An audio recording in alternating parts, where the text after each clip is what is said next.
Notifications को लेकर के, लेकिन इसके पहले जान ले, अगर हम इस परीक्षा को आप समझ चुके हैं, इस पैटर्न को समझ चुके हैं, इस एग्जाम के बिहेवियर को समझ चुके हैं, तो हमारी सबसे ज्यादा मोस्ट रिक्वायरमेंट यहां पर टीयर 1 एग्जामिनेशंस है।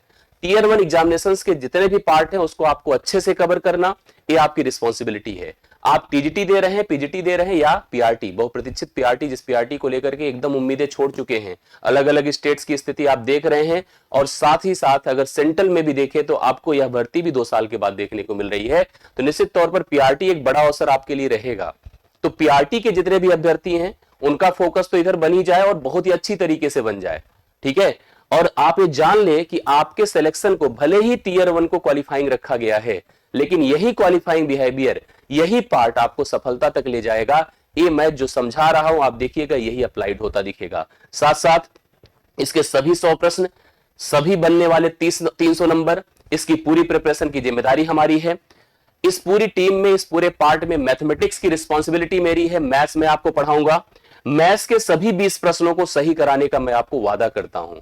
मैं आपके लिए ऐसे कमिटमेंट के साथ जुड़ने चल रहा हूं जो अनब्रेकेबल होगा, एंड तक आपकी सफलता के लिए आपके साथ जुड़ा रहेगा। आप सभी मेरे साथ इस तैयारी में आज से ही अपने आप को इन्वॉल्व करना शुरू कर दें।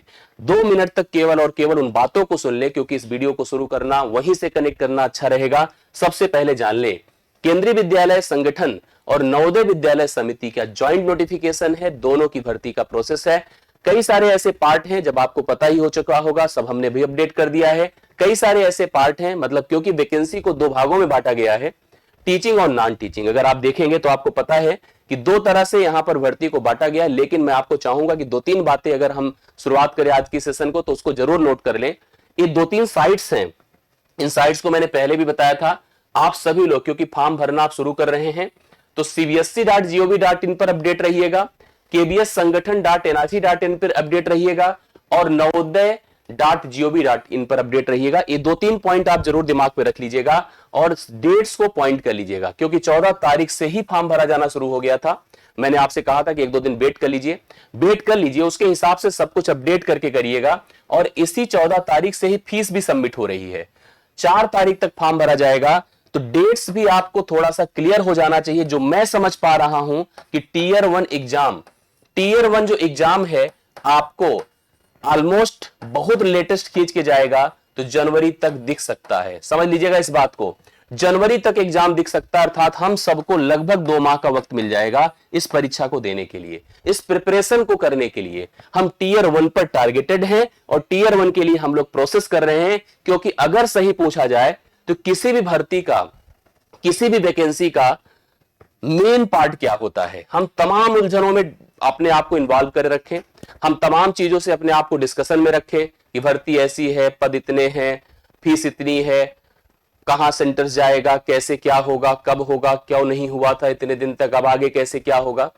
इन अगर बातों को दरकिनार कर दे, निकाल दे, तो हमारे सामने सबसे बड़ा मुद्दा होना चाहिए, वो क्या होना चाहिए पता है? एग्जाम।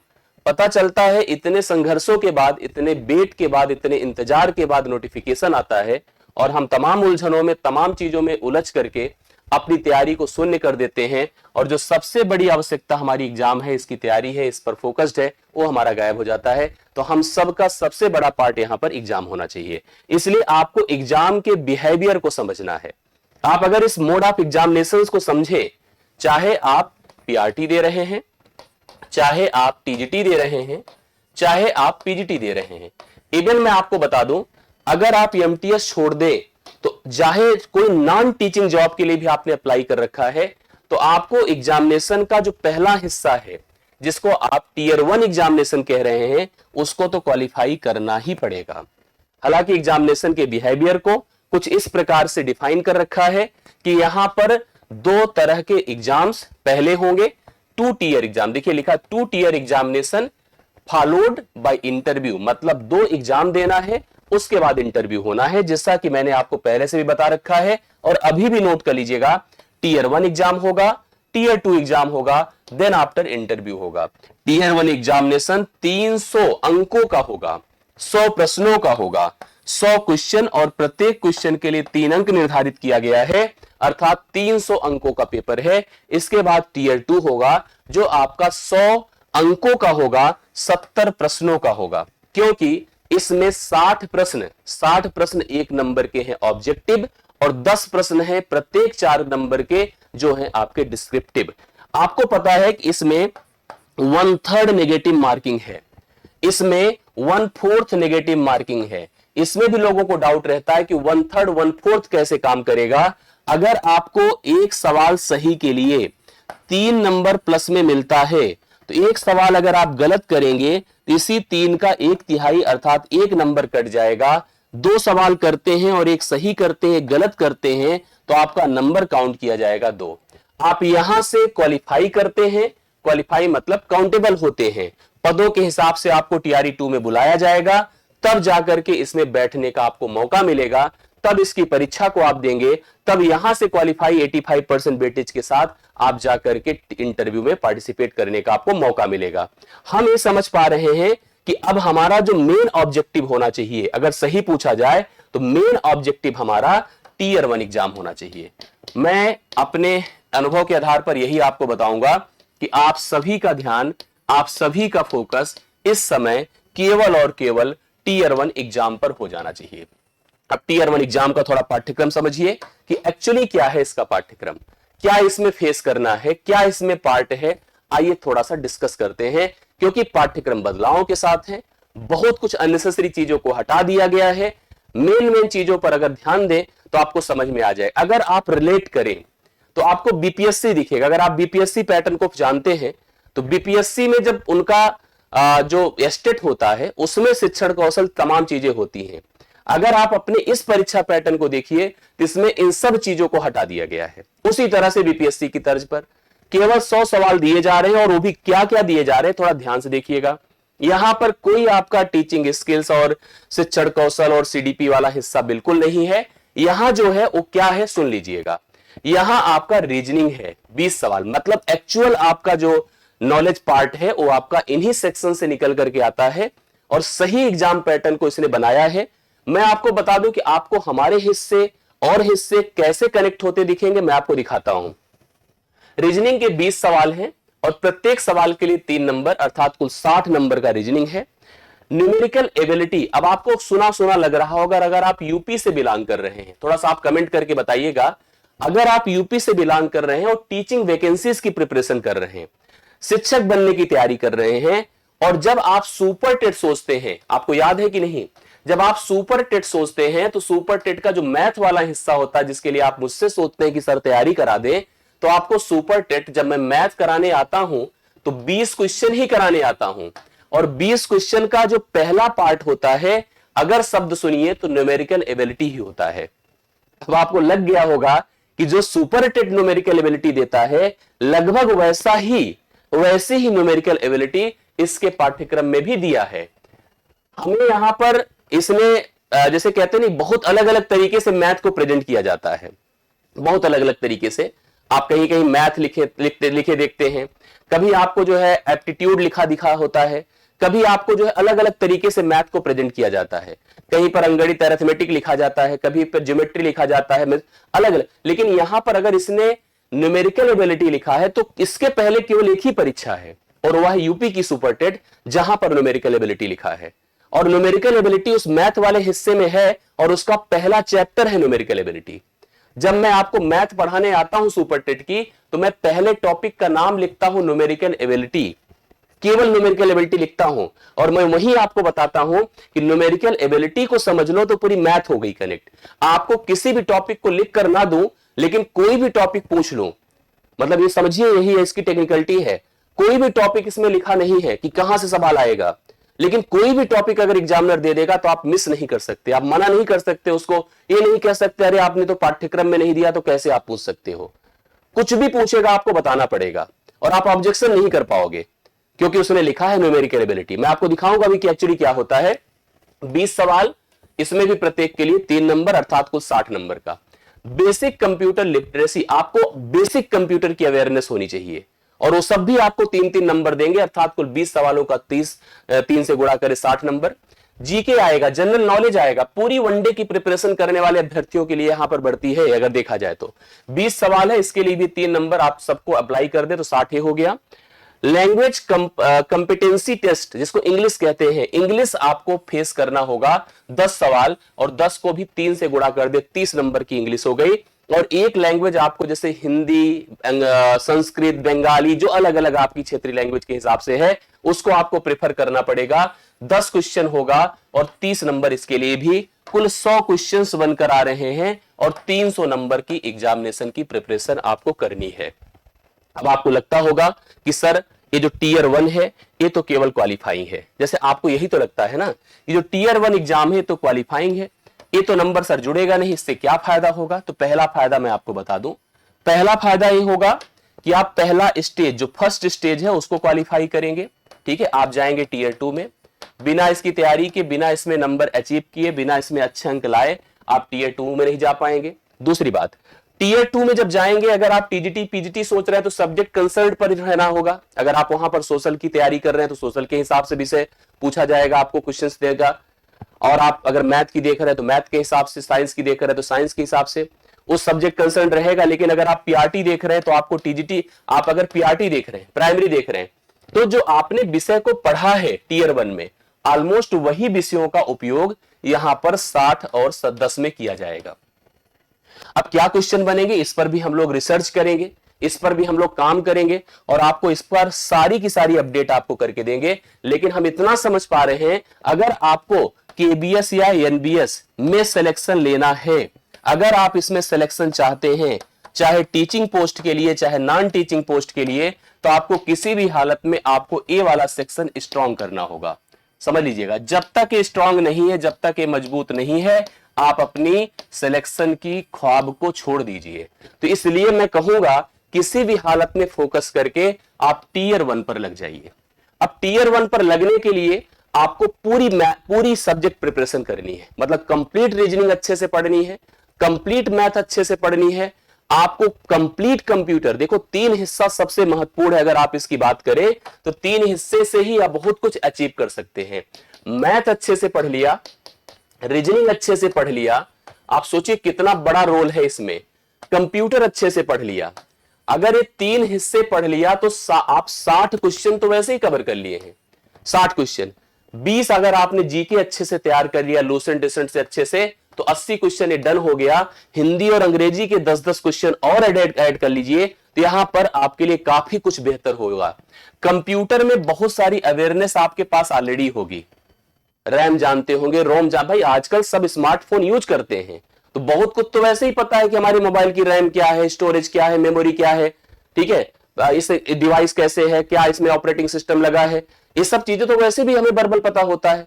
माउस क्या है कंप्यूटर में, सीपीयू क्या है, फुल फॉर्म्स की बात करा जाए तो जितनी भी बेसिक लिटरेसी होती कंप्यूटर की, वो सब कुछ यहां पर अप्लाइड होगी, सब कुछ इन्वॉल्व होगा। आप समझने की कोशिश करिएगा। तो कंप्यूटर को लेकर के अगर हम लोग यहां पर बहुत परेशान है तो बहुत परेशान ना हो, हाँ, लेकिन पढ़ना होगा अच्छे से। मेन अगर फोकस्ड सब्जेक्ट आपको देखना है तो मैथ रीजनिंग पर बहुत ही मन लगा के काम करना पड़ेगा। मैथ रीजनिंग को आप ऑर्डिनरी नहीं ले सकते, इसी पर सबसे बड़ा फोकस रखना है। और क्योंकि मैंने आपसे कहा है, मैं आपके टीयर 1 एग्जाम, ध्यान से देखिएगा, आप में से बहुत सारे बच्चों ने, बहुत सारे अभ्यर्थियों ने, ठीक है, मुझे कल से ही, परसों से ही कमेंट करना शुरू कर दिया कि सर टीयर 1 एग्जाम का जो मैथ वाला हिस्सा है उसकी आप जिम्मेदारी लीजिए। ठीक है, तो भाई मेरा यही काम है, अगर सही पूछा जाए तो मेरी यह जिम्मेदारी है, और मेरा ये, आप समझिए, ये पैशन भी है और मेरा ये काम भी है कि मैं आपको मैथ प्रिपेयर कराऊं। खास करके टीचिंग एग्जाम्स के लिए आप मुझे जानते हैं, तो मेरी तो जिम्मेदारी बढ़ जाती है कि मैं इसको अच्छे से मैथ को प्रिपेयर कराऊं। ठीक है, तो अगर आप मुझसे मैथ प्रिपेयर करना चाहते हैं तो आपको मेरे प्लान्स को, मेरी जो भी यहां पर रिसर्च है उनको सुनना पड़ेगा, समझना पड़ेगा, उनको उन्हीं हिसाब से अपने आप को लेकर चलना पड़ेगा। तो मैं आपको लेकर चल रहा हूं मैथ को लेकर के, मैथ के टर्मिनोलॉजीज को लेकर के, जो मैथ का टॉपिक है उसकी जो कंफ्यूजन है उसको लेकर के। न्यूमेरिकल एबिलिटी, अगर यूपी का सुपर टेट हम देते हैं तो सुपर टेट में पहला टॉपिक मैं लिखवाता हूं, that is the first topic is called the numerical ability. समझिएगा, और उसने इसी टॉपिक को ही अपना पूरा सब्जेक्ट बना लिया है। जो केबीएस है, इसने इस टॉपिक को ही पूरा सब्जेक्ट बना दिया, मान दिया कि चलो यही है न्यूमेरिकल एबिलिटी, यही आपको पढ़ना है। इसी से हम आपको 20 सवाल देंगे और 20 सवाल से आपको गुणे 3 कर दें तो 60 अंक आपको मिलेंगे। यही है ना हम लोग की चीजें, समझ रहे बातों को। अब आइए थोड़ा समझे कि न्यूमेरिकल एबिलिटी क्या है। हाँ, ये मैथ नहीं लिखा, इसमें न्यूमेरिकल एबिलिटी लिखा, जो सुपर टेट का पहला पार्ट है। अगर आप सुपर टेट का सिलेबस उठा के देखिएगा तो पहला पार्ट, पहला टॉपिक आपको न्यूमेरिकल एबिलिटी ही दिखेगा। अब उसमें हम जब पढ़ाने आते हैं तो हम आपको बताते हैं कि भैया देखो, न्यूमेरिकल एबिलिटी अलग चीज है, आप इसको मैथ से जोड़ के देखिए। क्योंकि अगर हम मैथ पढ़ेंगे तो हमें दो चीजों पर ध्यान देना पड़ेगा। एक तो हमें हमारी मैथ बिना नंबर के पॉसिबल होती नहीं दिखेगी, बिना ऑपरेटर्स के पॉसिबल होती नहीं दिखेगी। अर्थात अगर हमें मैथ को अप्लाई करना है, मैथ को समझना है, मैथ को लगाना है, तो हमें नंबर्स दे दीजिए, नंबर्स मतलब संख्याएं, और चिन्ह दे दीजिए ऑपरेटर्स। बिना संख्या और चिन्ह के कौन सी मैथ है? तो सही पूछा जाए तो जो हमारी न्यूमेरिकल एबिलिटी है वो हमें कहती है कि आप संख्याएं, इनको पहले अच्छे से समझिए, इनकी अंडरस्टैंडिंग बनाइए। इन संख्याओं के बारे में आपको जानना पड़ेगा, और संख्याओं के अगर बारे में जानना है तो संख्याओं से संबंधित संख्याओं का सिस्टम, अर्थात हमें नंबर सिस्टम पढ़ना होगा। क्या पढ़ना होगा? नंबर सिस्टम, जिसको हिंदी में आप संख्या पद्धति कहते हैं। और बता दूं, जब आप सुपर टेट के पढ़ते हैं तो आप सबसे पहला काम यही करते हैं कि इन संख्या से संबंधित जितने कैलकुलेशंस हैं, जितने भी कैलकुलेशंस हैं, जितनी भी गणना है, गणना में पहली चीज संख्याओं के जो अलग अलग 3 प्रकार होते हैं उनको सोचना पड़ता है कि संख्या अगर पूर्णांक है तो, संख्या अगर भिन्न है तो, संख्या अगर दशमलव है तो, संख्या अगर पॉजिटिव है, नेगेटिव है तो, संख्या पर कभी जोड़ लगा, कभी घटाव लगा, कभी गुणा लगा, कभी भाग लगा, कभी परसेंटेज लगा, कभी रेशियो लगा, कभी इक्वल लगा, जितने भी अलग अलग चिन्ह हैं वो सब लगे तो, मतलब संख्या के बिहेवियर पर जितनी भी पॉसिबिलिटी आपको लग सकती है। पहले तो संख्या के सबसे पहले अगर आपको इस चैप्टर, इस विषय को अच्छे से तैयार करना है, क्योंकि मैं जो समझ पा रहा हूं इस पूरे पाठ्यक्रम का सबसे डिसाइडिंग पार्ट मैथ्स ही होने वाला है। क्योंकि सबसे बड़ी कंफ्यूजन, सबसे बड़ा डर मैथ है, मैं जितना समझ पा रहा हूं। मैं इसलिए नहीं बोल रहा हूं कि मैं मैथ पढ़ाऊंगा, एक्चुअली अगर आप फील करिए तो मैथ ही सबसे बड़ा यहां पर की फैक्टर है। क्योंकि हमारी मैथ ही तो कमजोर होती है, बाकी तो हम कुछ ऐसे ही भी कर लेंगे। जीके तो हल्का फुल्का आता ही है, हिंदी पढ़ ही लिया है, रीजनिंग हमको काफी हद तक हम कर लेंगे, कंप्यूटर भी बहुत कुछ जानते हैं। मैथ ही फंसा देगा अगर मैथ पे सही प्लान ना किया जाए। तो अगर मैं हूं तो चिंता मत करिए, और मैं भरोसा दिलाता हूं सबसे बेहतर करा के दूंगा। ये ओवर कॉन्फिडेंस नहीं, बट अपने ऊपर कॉन्फिडेंस है और अपने अनुभव पर कॉन्फिडेंस है। इतना मैं आपको वादा करता हूं, मैथ का जो सबसे बेहतरीन मॉडल होगा, मैथ की जो सबसे बेहतरीन प्लानिंग होगी, मैं आपके साथ साझा करूंगा, वही लेकर चलूंगा, उसी की प्रिपरेशन पर मैं आपको अपडेट करूंगा। आप समझिए, मैंने आपसे कहा कि संख्याओं के जितने भी बिहेवियर होते हैं, जितने उसके प्रेजेंटेशंस होते हैं, इन सब के बारे में आपको जानना पड़ेगा। जितने भी प्रकार के कैलकुलेशंस होते हैं, चाहे जोड़ना, घटाना, गुणा, भाग, वर्ग, वर्गमूल, घन, घनमूल, सरलीकरण का जितना भी पार्ट होता है, चाहे आपको सिंप्लीफिकेशन करना हो, ठीक है, अगर सिंप्लीफिकेशन करना है तो इससे रिलेटेड जितनी भी कैलकुलेशन की स्ट्रेटजी है, जितना भी वैदिक मैथमेटिक्स का पार्ट है, वर्ग करना, वर्गमूल करना, अलग अलग प्रकार की जितनी भी न्यूमरेसी का पार्ट है, उन सब को आपको फॉलो करना पड़ेगा। चाहे वो आपका सर्स वाला पार्ट हो, अर्थात करड़ी वाला पार्ट हो, चाहे आपका वो बेस पावर वाला पार्ट हो, ठीक है, बेस पावर वाला पार्ट हो, आधार घात का पार्ट हो, आधार घात का, चाहे वो फार्मूले वाला पार्ट हो, फार्मूला जो बीजगणित का होता है, ठीक है, जो बीजगणितीय फार्मूले होते हैं, इन सब का उपयोग करना है। इस सारे के सारे हिस्से आपके कैलकुलेशन के अंडर आएंगे। मतलब इनको हम किसी भी हालत में इजी नहीं मान सकते, इनके लिए हमें बहुत बेहतर प्लान, बहुत बेहतर अप्रोच करना है, तब जाकर के पॉसिबिलिटी आपकी हो पाएगी, तब इसको अच्छा हम लोग कर पाएंगे। बाकी अगर हम अन्य टॉपिक की बात करें, अन्य टॉपिक में कुछ भी मिस नहीं कर सकते। मतलब आपको कंप्लीट नंबर सिस्टम पढ़ना है, ध्यान दीजिएगा, कंप्लीट संख्या पद्धति, ध्यान से मेरी बात को सुनते चलिएगा, कंप्लीट संख्या पद्धति पढ़नी है, पूरी बात को अच्छे से क्लियर करिएगा, ठीक है। अगर आप जो है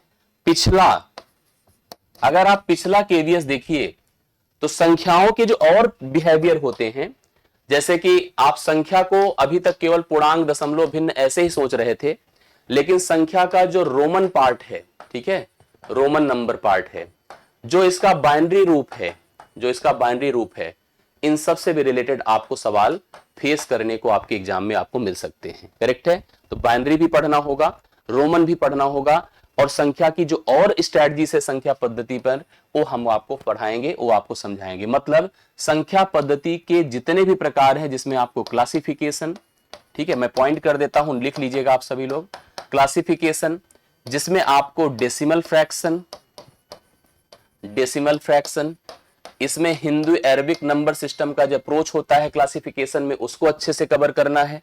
इसमें आपको यूनिट डिजिट अच्छे से पढ़नी है, इसमें आपको रिमाइंडर अच्छे से पढ़ना है, इसमें आपको फैक्टर अच्छे से पढ़ना है, ठीक है, फैक्टर अच्छे से पढ़ना है, मल्टीपल अच्छे से पढ़ना है, इसमें हमें सीरीज अच्छे से आपको समझानी है। इस सारे भाग से सवाल आपको फेस करने को मिलेगा, श्योर रखिएगा, इन सब जगहों से आपको सवाल मिलेगा। और सरलीकरण, सिंप्लीफिकेशन मैंने पीछे लिख दिया था, उस पर तो बहुत ही ध्यान देना है, क्योंकि वही तो न्यूमेरिकल एबिलिटी का मेन पार्ट होता है। इसके अलावा भी अगर हम पार्ट्स की बात करें और टॉपिक की बात करें, ध्यान से देखिएगा, तो आपको परसेंटेज से सवाल दिखेगा, ठीक है, percentage and its application, and its application, अर्थात प्रतिशत से सवाल दिखेगा, प्रतिशत के साथ साथ profit loss, discount, SI, CI से सवाल दिखेगा, ठीक है। इसके अलावा ध्यान दीजिएगा, आपको मतलब मैंने क्या बताया, प्रतिशत और उसके अनुप्रयोग, अर्थात परसेंटेज के क्वेश्चंस दिखेंगे, प्रॉफिट लॉस का क्वेश्चन, डिस्काउंट का क्वेश्चन, एसआई का क्वेश्चन, सीआई का क्वेश्चन।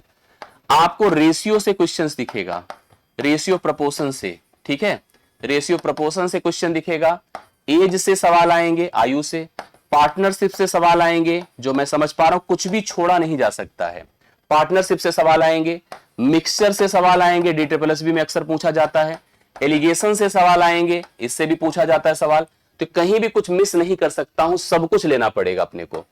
टाइम एंड वर्क का क्वेश्चन आपको लेना होगा, टाइम एंड वर्क का क्वेश्चन लेना होगा, आपको स्पीड डिस्टेंस टाइम का क्वेश्चन लेना होगा। अब इसमें बोट का क्वेश्चन आ सकता है, ट्रेन का क्वेश्चन आ सकता है, ठीक है, और इधर पाइप सिस्टम, नल टंकी का क्वेश्चन आ सकता है। मतलब ये पार्ट रहेंगे। एवरेज आपसे पूछा जाएगा, आपसे एलसीएम एचसीएफ पूछा जाएगा, एलसीएम एचसीएफ पूछा जाएगा, लेकिन इन सब के अलावा भी एक बहुत बड़ा पार्ट आपका छूट रहा है भी, वो है एडवांस का हिस्सा। करेक्ट है? तो आपको एडवांस से भी अपनी कनेक्टिविटी को जोड़ के रखना होगा। अब एडवांस में देखिए आपको क्या क्या मिलेगा, अभी बैच में मैंने पढ़ाना भी शुरू कर दिया है। ज्योमेट्री, ठीक है, सबसे पहले ज्योमेट्री लिखिएगा, ज्योमेट्री जहां जहां से मैं समझ पा रहा हूं, 2D 3D मेंसुरेशन से सवाल, एपी, जीपी, एचपी से सवाल, एचपी से सवाल, ठीक है, ऐसे देखते चलिएगा। सांख्यिकी से सवाल, सांख्यिकी से सवाल, ठीक, अलजेब्रा से सवाल, अलजेब्रा से सवाल, कोऑर्डिनेट ज्योमेट्री आजकल बहुत बन रहा है, कोऑर्डिनेट और ट्रिग्नोमेट्री, इतना सवाल। लेकिन एक पार्ट दो और छूट रहा है, जिसमें आपको सेट थ्योरी, ठीक है, सेट थ्योरी और प्रोबेबिलिटी, प्रोबेबिलिटी, ठीक, इतने हिस्से आपके मैथ के हैं जहां से आपको सवाल मिल सकता है। और मैंने जैसे कहा कि कुछ भी अगर वह पूछ लेगा तो आप मना नहीं कर सकते, क्योंकि सुपर टेट का जो पहला टॉपिक है उसी को उसने विषय बना दिया। और 20 सवालों की यह प्रिपरेशन आपको एक सही सटीक समय की डिमांड करेगी। मतलब अगर इन सबको अच्छे से पढ़ना है तो 2-2.5 माह का समय लगेगा, इसने से कम में तो नहीं लगेगा। अगर आप टारगेटेड भी सोच रहे हैं तो आप खुद सोच लीजिएगा, यहां पर अगर हम इतने सारे पार्ट को पढ़ रहे हैं और एक एक पार्ट में एक एक 2-2 दिन भी दिया, 2-2 लेक्चर्स भी दिया, तब भी हमको समय लगेगा। इसलिए इसको बहुत ध्यान से आपको लगना है, और मैं विश्वास दिलाता हूं, वादा भी करता हूं, इसकी पूरी जिम्मेदारी, इसकी पूरी तैयारी मैं आपको करके दूंगा। आप भरोसा करके मेरे साथ जुड़ सकते हैं, बैचेस में आ सकते हैं, पढ़ना शुरू कर सकते हैं। हमारी बैचेस से जुड़ने के लिए हमारी काउंसलर से बात कर लीजिए। केबीएस की जो पीआरटी की बैच और टीजीटी पीजीटी की बैचेस है, उन सब की जिम्मेदारी हम ले रहे हैं। हमारे इस एप्लीकेशन को, जो टारगेट ऑन का एप्लीकेशन टेस्ट प्लेस के नाम से चलता है, इस एप्लीकेशन को आप लोग डाउनलोड कर लीजिए। इस एप्लीकेशन पर बैचेस डिस्प्ले हो रही हैं और अगर कोई डाउट हो तो आप इन नंबर्स पर कॉल करके संपर्क कर लीजिए। आपकी शुरुआत हो जाएगी पढ़ाई लिखाई की। बाकी यूट्यूब पर जितनी भी एक्टिविटी हो सकती है हम कंटिन्यू करेंगे। आपकी तैयारियों में सबसे बेहतरीन रिस्पॉन्सिबिलिटी के साथ हम आपकी तैयारियों को शुरू करेंगे। बहुत बहुत धन्यवाद। अगर कोई मन में प्रश्न हो, डाउट हो तो आप कमेंट कर सकते हैं वीडियो के नीचे।